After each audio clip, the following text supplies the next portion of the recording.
अब आते हैं पर फेज एनालिसिस की तरफ। ये बहुत इंपॉर्टेंट कंसेप्ट है जो आपने आगे यूज करना है। बैलेंस सिस्टम अगर आपके पास वाई हो, then the current in the neutral of the balance Y connected load जो है वो ये इसके इक्वल होता है आई ए एन, ये इक्वेशन होती है आपके पास, ठीक है। और since the system is balance, so the neutral current is equal to zero. और इसका मतलब क्या हुआ कि कोई भी ये जो न्यूट्रल कनेक्शन है, ये आप ओपन सर्किट भी लगा सकते हैं, शॉर्ट सर्किट भी लगा सकते हैं, कोई भी इससे फर्क नहीं पड़ता, क्योंकि it carries current is equal to zero. ये आपको पता है, ये चीज़ आपको पता है कि ये अगर आपके पास लोड हो, बैलेंस हो, तो करंट एक हाफ साइकिल में ऐसे फ्लो करेगा और एक हाफ साइकिल में ऐसे फ्लो। ये चीज़ें पता है आपको? जी, एनीवन? नो सर, होता क्या नो है, सर, नहीं देख, पता। ये सिंगल फेज सर्किट को अगर आप देखें तो ये आपके पास ये एक लोड है, लेट्स सपोज, और हाफ साइकिल में करंट ये ऐसी करंट है, हाफ साइकिल में ये ऐसे फ्लो करता है और अगले हाफ साइकिल में ये ऐसे फ्लो करता है। अब यहाँ पे क्या होता है कि अगर आप गौर से देखें, यहाँ पे कहीं पे है करंट ड्रॉ किए, नहीं किए,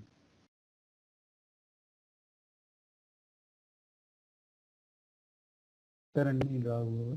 चलें, अब देखते हैं। अब इसमें क्या होगा कि आपका positive cycle, let's suppose I के रेफरेंस के साथ देखते हैं, पॉजिटिव साइकिल आया तो ये करंट ये फ्लो करेगा, और उस टाइम पे कोई करंट बैक फ्लो कर रहा होगा और टुवर्ड्स द लोड, और कोई करंट जो है वो टुवर्ड्स द सोर्स। ये कोई एक कम्बिनेशन मैंने बनाई है सर, ठीक है। अगर आप थ्री फेज करंट को ड्रॉ करें, एक करंट,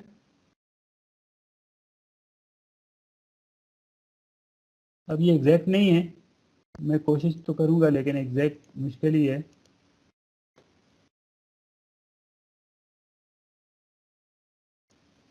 ये थोड़ा सा है, चलें बना लेते हैं। अगर आप लेट्स सपोज एक टाइम को सिर्फ देखें, यहां पे देखते हैं, लेट्स सपोज इस टाइम पे। अब इस टाइम पे ये जो ग्रीन करंट है ये पॉजिटिव है, लेट्स सपोज वी अज्यूम ये फ्लोइंग टुवर्ड्स द लोड, ठीक है। और इस टाइम पर ही अगर आप देखें तो ये रेड करंट जो है वो away from the load flow कर रहा है टुवर्ड द सोर्स, और ब्लू करंट भी जो है वो ये। तो इसीलिए हम कहते हैं कि तीनों का सम जो है that is equal to zero. तो ये आपने क्योंकि करंट जो है उसको रिटर्न पाथ चाहिए होता है, ये ऐसा कभी भी नहीं हो सकता कि आप कोई सोर्स लगाएं एंड यू हैव लोड और इनका रिटर्न पाथ ना हो और आपके पास करंट फ्लो करे। कोई एग्जांपल दे सकता है कोई इसकी? जी, एनीवन, एनी एग्जांपल? सर कोई भी सर्किट ओपन कर देंगे तो वो, सर जैसे वो हम कहते हैं वायर के ऊपर कोई परिंदा बैठा हुआ है तो सर्किट रिटर्न पाथ उसको नहीं मिल रहा, तो इसलिए वो उसको करंट नहीं, शॉक भी नहीं लगता। बिल्कुल बिल्कुल। इसी तरह अगर आप अपने बल्ब के साथ घर में एक फेज वायर कनेक्ट कर दें और न्यूट्रल जो है उसका वो डिसकनेक्ट कर दें, तो वो लाइट जो है वो ऑन नहीं होती, अगरचे फेज वहाँ पे पहुँच रहा होता है। तो इसलिए उसको रिटर्न पाथ भी चाहिए। तो आप थ्री फेज रिटर्न पाथ कैसे प्रोवाइड करता है? हमने कहा कि बैलेंस सिस्टम है, तो बैलेंस सिस्टम में आपके पास जो न्यूट्रल है दैट है ज़ीरो करंट, ये न्यूट्रल है, ठीक है। तो आई एन जो है वो ज़ीरो है। तो दैट मीन्स कि इसमें तो अब कोई करंट फ्लो नहीं कर रहा, रेड में जो मैंने अभी बनाया। तो इसका मतलब क्या हुआ कि किसी भी टाइम पर ये जो मैंने ब्लू में ड्रॉ किए हैं इनके साथ अगर आप कंपेयर करें तो किसी भी टाइम पर, अब ये जो टाइम है इसमें, फिर मैं इसको ये डिलीट करता हूँ, फिर मैं आपको इस फिगर के हिसाब से बताता हूँ। अब देखें, अब ग्रीन वाला टुवर्ड्स द लोड फ्लो कर रहा है। लेट्स सपोज हम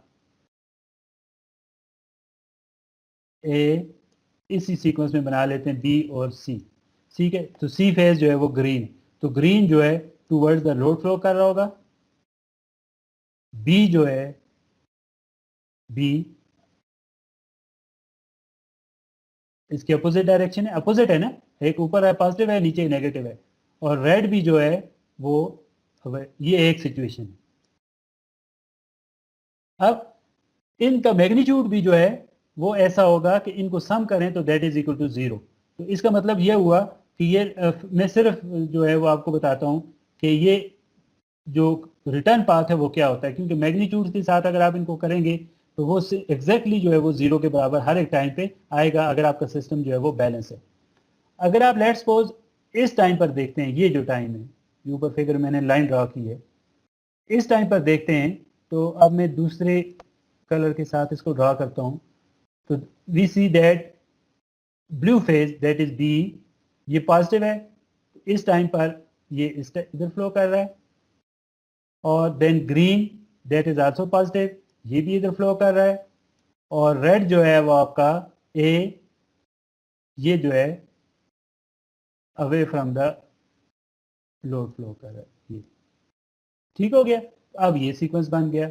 अगर आप इस टाइम पर देखते हैं तो रेड जो है वो भी पॉजिटिव है, ब्लू भी पॉजिटिव है, जबकि ग्रीन नेगेटिव है। रेड पॉजिटिव है, ब्लू पॉजिटिव है, और ग्रीन जो है वो नेगेटिव है। तो तीनों की डायरेक्शन जो है वो इस तरह डिफाइन होगी और इनका मैग्नीट्यूड जो है वो 0 के बराबर होगा। तो इसीलिए बैलेंस सिस्टम में आपके पास न्यूट्रल वायर जो है वो न्यूट्रल करंट जो है वो 0 होता है।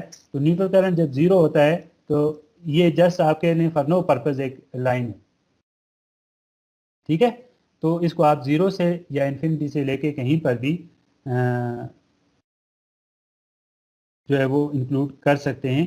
अगरचे न्यूट्रल लाइन जो है वो एग्जिस्ट नहीं करती, but regardless A line of zero impedance is included between the two neutral points. इसीलिए जो है वो बैलेंस पावर सिस्टम को हम पर फेज एनालिसिस में कन्वर्ट करते हैं और उसमें ये होता है कि हम कोई एक फेज ले लेते हैं। लेट्स सपोज आप इसमें से एक फेज उठा लें, कोई एक फेज, और इसका जो है वो आप सॉल्व करें। मैं सिर्फ फिगर बनाता हूँ, ये इसका एक का रिटर्न पाथ बना लें और ये आपके पास जो है वो करंट की डायरेक्शन है। तो ये आप जो है इनको कैलकुलेट करें। यहाँ पे आप आई ए कैलकुलेट कर लेंगे। तो आई ए जब आप यहाँ पे कैलकुलेट कर लेंगे तो आप लेट्स सपोज आई ए कोई आया है, कोई भी मैग्नीट्यूड है, 1 एंगल 0 पे आ गए, तो मैं डायरेक्टली यहाँ पे बगैर कैलकुलेशन के लिख सकता हूँ कि फेज, क्योंकि बैलेंस सिस्टम है और ए बी सी सीक्वेंस है, तो दैट इज़ 1 एंगल माइनस 120 और आई सी जो है वो 1 एंगल माइनस 240।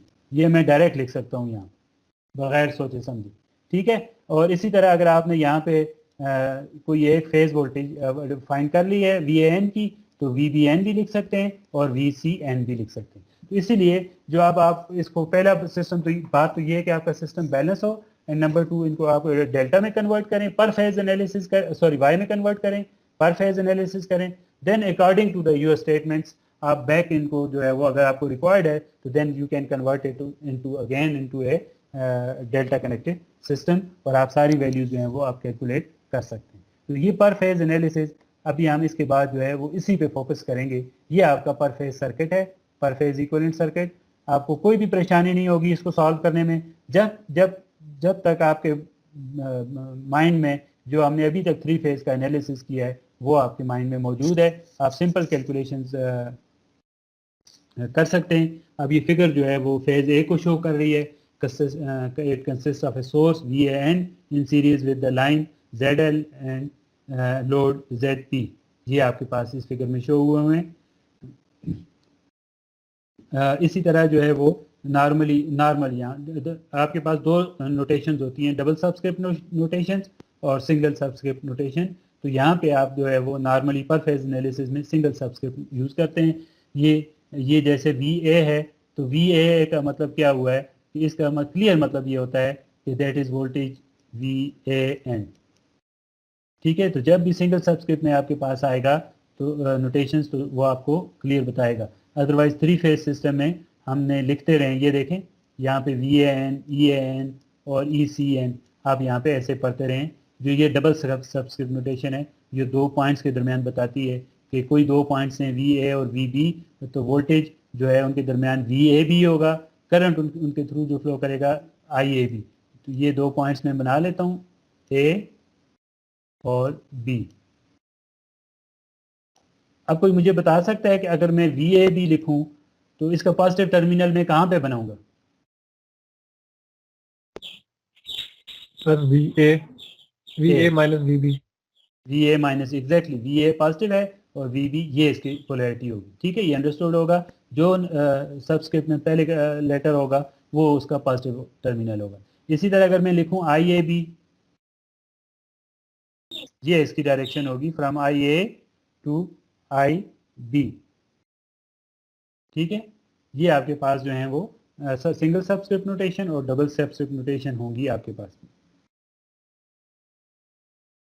इसी पर फेज एनालिसिस में if the load in three phase circuit is connected in delta it can be transform into Y, तो by using that D Y transformation. और when the load is balanced the impedance of each leg of the Y is 1/3 of the impedance. ये जो अभी हमने ये 2.3 equation जो है वो किया है, तो पर फेज एनालिसिस में आप उसको पहले वाई में कन्वर्ट करेंगे। ठीक है, तो ये आपके पास इंस्टेंटेनियस से जो है वो आपके पास ये वोल्टेजेस लिखी हुई, ये कौन सी वोल्टेज है? ये इंस्टेंटेनियस वोल्टेज है। ये आपके पास क्या है? Phase voltage. कौन सी वैल्यू है? यहाँ पे आपको पता है कि आप शुरू में हमने पढ़ा था V A N is equal to V maximum sine theta, ऐसे पढ़ा था हमने। ठीक है, तो नॉर्मली ये वी मैक्सिमम होता है। और अब हम पावर सिस्टम में हम सारी आरएमएस वैल्यूज यूज़ करते हैं। हम मैक्सिमम वैल्यूज को नॉर्मली कंसिडर नहीं करते क्योंकि हमारी जो रेटिंग्स हैं वो सारी जो है वो आरएमएस वैल्यू पर डिपेंडेंट होती हैं। इलेक्ट्रॉनिक्स वाले जो है वो मैक्सिमम वैल्यूज़ को देखते हैं। तो अब ये इसने √2 टाइम्स वी पी, और ये आपको पता है कि V RMS is equal to V maximum divided by √2। ये तो यहाँ से वी मैक्सिमम की वैल्यू इसने लिख दी है। सो ये आपके पास जो है वो इंस्टेंटेनियस वो वोल्टेजेस हैं for the balance Y or delta connected load. ठीक है, फेज वोल्टेजेस में सारी, और आपके पास यहाँ पे मैक्सिमम एम्पलीट्यूड जो है वो वोल्टेज का रिप्रेजेंट किया गया है। और इसी तरह जो है वो आपके पास ये करंट्स हैं। ठीक है, तो इंस्टेंटेनियस पावर थ्री फेज में क्या होगी? पी थ्री फेज, हर एक फेज की power V A N I N instantaneous power जो है वो हम sum of the instantaneous power of the each phase से कैलकुलेट कर सकते हैं। ठीक है जी, तो अब आप इनको करंट और वोल्टेजेस को ये 2.40 से 2.41 से यूज़ करें, और इन 2.42 तो ये आप इक्वेशन जो है वो दोबारा ये लिख सकते हैं। ये सारी उसने वैल्यूज़ लगा दी हैं। ठीक है, और इसको जो है वो सॉल्व किया है। तो अल्टीमेटली अगर आप गौर से देखें तो आप इसको कॉज और साइन की फॉर्म में जब लिखेंगे, ये आपके पास जो हैं वो कंपोनेंट्स जो आपके पास आएंगे डबल फ्रीक्वेंसी कंपोनेंट्स जो हैं ये सारे देखें। ये आपके पास ये डबल फ्रीक्वेंसी कंपोनेंट है, ये डबल फ्रीक्वेंसी और ये डबल फ्रीक्वेंसी। तो अगर आप देखें तो V A N plus V B N plus V C N balance system है, तो तीनों को ज़ीरो करें। कैसे ज़ीरो होता है ये आपको पता है। अगर ये एक सिस्टम ये वोल्टेज यहाँ पे है, उसके 120 डिग्री पे यहाँ पे है, और उसके 120 डिग्री के तीसरा यहाँ पे है, कोई भी तीन फेज वेक्टर्स हैं, ये इनका आपस में जो फेज डिफरेंस है और इक्वल मैग्नीट्यूड है, तो इनका फेज डिफरेंस जो है वो आपस में 120 डिग्री है। तो इसको और इसको सम करेंगे आप, तो यहाँ पे आएंगे कहीं, इसको और इसको सम करेंगे इसके साथ, तो आप दोबारा ज़ीरो पे आ जाएंगे। ठीक है, ये देखें, ये ठहरें, बल्कि उसी पे मैं ये इन दोनों को सम करें 120 डिग्री, तो ये दरमियान में आ जाएगा बिल्कुल, और ये और इसको सम करेंगे तो ये इज इक्वल टू ज़ीरो हो जाएगा। तो ये सारे कंपोनेंट्स तीनों ज़ीरो हो जाएंगे। ये इनको सम करके ज़ीरो हो जाएंगे। आपके पास सिर्फ ये तीन बचेंगे। ठीक है, तो ये सेम है तीनों, तो 3 times V P I P cause of theta हो गया। तो थीटा वी माइनस थीटा आई को उसने जस्ट थीटा लिखा है। तो आपके पास ये जो टोटल पावर है that is equal to 3 times V phase I phase cos of theta. तो पर फेज में जब आप एनालिसिस करेंगे तो हर एक फेज की पावर फाइंड करेंगे, उसको चूंकि बैलेंस सिस्टम है just multiply it with 3, you will get the 3 phase power as shown in the equation number